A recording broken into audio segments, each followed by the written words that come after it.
નમસ્કાર વિદ્યાર્થી મિત્રો, હેપી એજ્યુકેશન યુટ્યુબ ચેનલમાં આપ સૌનું હાર્દિક સ્વાગત કરું છું। તો આજે આપણે ધોરણ 6માં હિન્દી વિષયમાં એક કાવ્ય નંબર 2 જે એક લોક એક જગત વિશે આપણે અભ્યાસ કરીશું। તો પહેલાં આ કાવ્યની એક કાવ્ય પંક્તિ આપેલી છે, એનું આપણે પઠન કરીશું અને ત્યાર પછી તેની સમજૂતી મેળવીશું। तो एक जगत एक लोक सबका है एक मान, एक चंद्र एक सूर्य एक भूमि आसमान, एक तेज एक हवा एक ही पानी, जीवन है सुख दुख की एक कहानी, एक देह एक रक्त एक अस्थि एक प्राण, एक जगत एक लोक सबका है एक मान। इस काव्य में देखते हैं तो कवि ने कहा कि एक जगत एक लोक सबका है एक मान, यानी कि एक जगत यानी कि सभी लोगों के लिए रहने के लिए एक जगत, जगत यानी क्या होगा? दुनिया, जगत, जगत यानी दुनिया। एक जगत एक लोक सबका है एक मान, यानी कि सभी लोगों के लिए एक ही दुनिया रहने के लिए भगवान ने बनाई है, और एक लोक यानी कि संसार, लोक यानी क्या होगा? संसार, लोक यानी क्या होगा? तो लोक यानी संसार, और मान यानी प्रतिष्ठा, मान।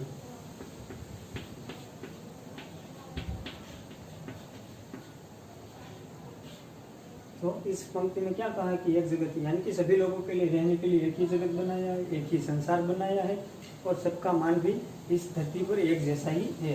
अगली पंक्ति देखते हैं, एक चंद्र एक सूर्य एक भूमि आसमान, यानी कि सभी लोगों के लिए एक ही चंद्र है, एक ही सूर्य है जो सभी को प्रकाश देता है, और एक ही भूमि और एक ही आसमान, यानी कि सभी मनुष्यों के लिए रहने के लिए एक ही भूमि यानी कि धरती, भूमि यानी क्या होगा? तो धरती, सभी लोगों के लिए एक ही धरती बनाई है, और एक ही आसमान है जो सभी लोगों के ऊपर एक ही आसमान बनाया है। तो एक ही भूमि, भूमि यानी धरती होगा, और आसमान यानी आसमान यानी आकाश, भूमि यानी धरती और आसमान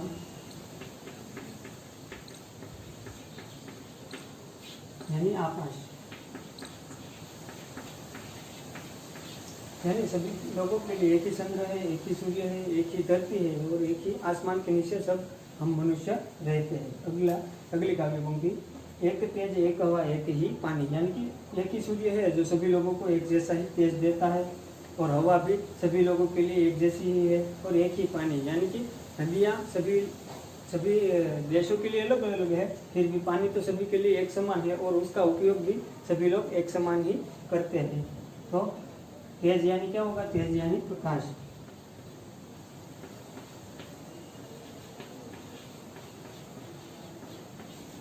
और पानी यानी जल।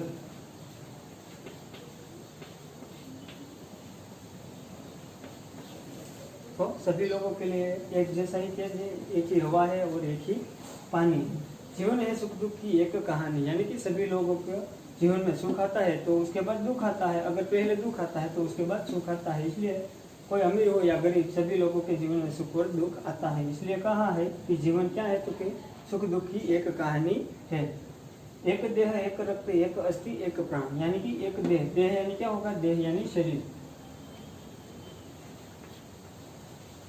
देह यानी शरीर, और रक्त यानी लहू,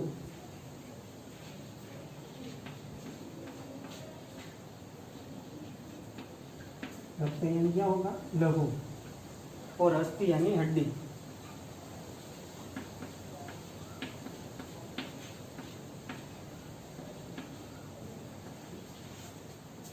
अस्थि यानी क्या होगा? अस्थि यानी हड्डी, और एक प्राण, प्राण यानी जीवन, जीव, प्राण यानी जीव।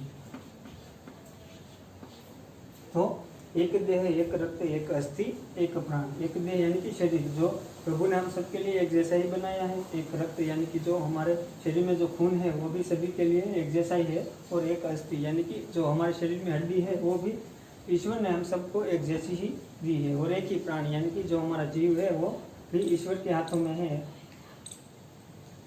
હવે આ કવિ પંક્તિને આપણે ગુજરાતીમાં જો સમજવું હોય તો કે ઈશ્વરે બધા જ લોકો માટે એક જ પૃથ્વી બનાવી છે, એક જ એમાં સંસાર છે, અને એક જ સૂર્ય છે એ બધા જ લોકોને પ્રકાશ પૂરો પાડે છે, અને આ દુનિયામાં રહેલી હવા બધા જ લોકો માટે એક સરખી હોય છે, અને પાણીનો ઉપયોગ પણ બધા જ લોકો એક સરખો કરતા હોય છે। પછી તો કે જોઈએ તો કે જીવનમાં બધા જ લોકોની સુખ આવે તો એના પછી દુઃખ પણ આવે છે, અને જો દુઃખ આવે તો એના પછી એના જીવનમાં સુખ પણ આવે છે. અને જો માણસોના શરીરમાં દેહ એની ક્યાં હોगा શરીર, એટલે કે શરીર પણ પ્રભુએ એક સરખું જ બનાવ્યું છે. તેમાં રહેલું લોહી અને હાડકાઓ પણ બધા લોકો માટે એક સરખા હોય છે. અગલી काव्य पंक्ति पढ़ते हैं। हर्ष भरे गाए हम राग सुहाने, समता और ममता के गीत तराने, घर घर में गूंज रहा निज दिन यह मधुर गान, एक जगत एक लोक सबका है एक मन, राष्ट्र में एक यही कर्म हमारा, प्रगति न्याय मानवता का धर्म हमारा, मिल मिल के लहराए विश्व शांति का निशान, एक जगत एक लोक सबका है एक। હવે આ કાવ્ય પંક્તિને આપણે સમજીશું। हर्ष भरे गाए हम राग सुहाने, हर्ष यानी कि आनंद, हर्ष यानी क्या होगा आनंद।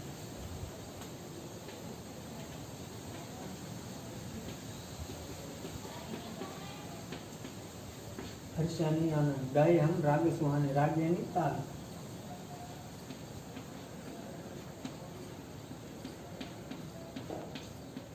राग यानी ताल अथवा तो माधुर्य जो होता है गीत का वो। समता और ममता के गीत तराने, समता यानी कि समानता का, तो समता यानी क्या होगा, समता यानी समानता,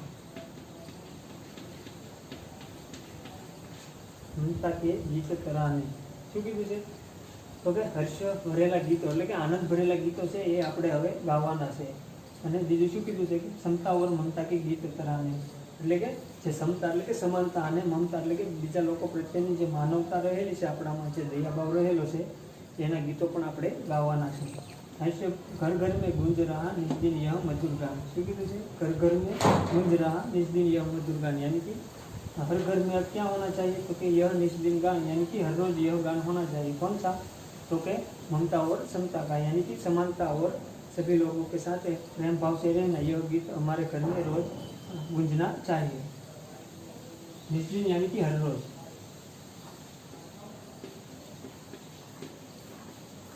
निष्दिन यानी हर रोज,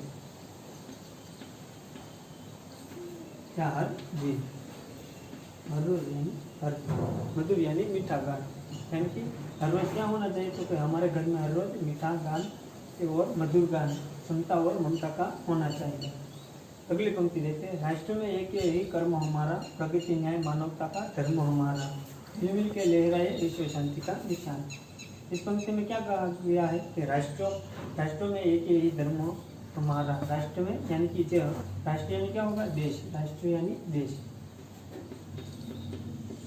राष्ट्र यानी देश,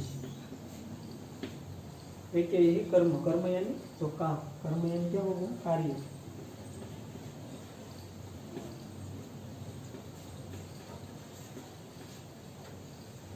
राष्ट्र में एक यही कर्म हमारा, यानी कि राष्ट्र એટલે કે દેશ માટે આપણું એક જ કામ છે। કયું કામ છે તો કે બધાને એક સાથે હળીમળી અને રહેવાનું, એ આપણું રાષ્ટ્ર માટેનું કાર્ય છે જે આપણે કરવાનું છે। પછી બીજી કાવ્ય પંક્તિમાં प्रगति न्याय मानवता का धर्म हमारा, तो हमारा धर्म क्या होना चाहिए तो कि प्रगति और न्याय और मानवता, यह हमारा धर्म होना चाहिए। प्रगति यानी कि उन्नति विकास, प्रगति यानी क्या होगा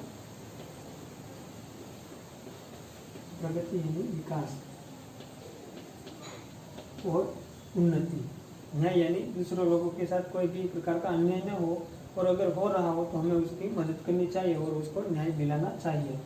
तो देश का विकास करना है, देश में हमें न्याय करना है, और मानवता यानी कि एक दूसरे व्यक्ति के प्रति दया भाव रखना, उसकी तरह कोई मदद की अगर ज़रूरत हो तो हमें उसकी करनी चाहिए, यह हमारी मानवता है। तो यह हमारा एक धर्म होना चाहिए।